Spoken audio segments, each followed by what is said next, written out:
le message que tu envoies quand tu es l'Olympique de Marseille, on l'a dit dans l'avant-match, tu as des supporters qui sont déplacés de très très très loin. Tout ce qu'on a expliqué depuis le début de la saison, les ambitions de l'Olympique de Marseille, les joueurs qu'il y a dans cette équipe, le CV, le bagage. Quand on voit que le Paris Saint-Germain a été mis en difficulté contre Reims, contre Nice, même si c'est des contextes très très différents, le message que tu envoies ce soir, le choc, il fait pchit quand même. Le choc ce soir à la 30e minute, alors oui, l'arbitre est responsable et on en parlait tout à l'heure, mais sur les 20 premières minutes, moi je trouve que les lacunes tactiques et techniques de l'Olympique de Marseille, elles sautent aux yeux.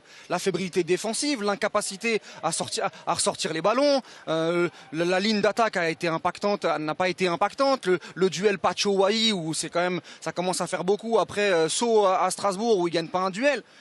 Moi, sincèrement, je prends une claque ce soir. Non, on a vu la différence, Walid, entre le PSG et l'OM, tout simplement, en termes de niveau. Mais à 11 contre 10 et à 11 contre 11. Il ne doit pas avoir autant d'écart, Benoît, sur un match contre... Si, justement, on se posait la question. On se disait c'était peut-être le classico le plus serré depuis ces dernières années. Est-ce qu'on les a pas vus trop beaux? Moi, je pense que cet espace trop beau, trop tôt. Exactement. Moi, je me sens floué ce soir.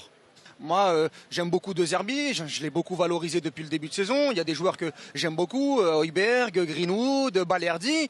Ce soir, ils sont tous passés à côté, même si je répète qu'ils n'ont pas été facilités par l'arbitre. Et il va falloir continuer à travailler pour cette équipe et montrer autre chose, mais même si le côté positif, c'est qu'ils joueront pas le Paris Saint-Germain toutes les semaines.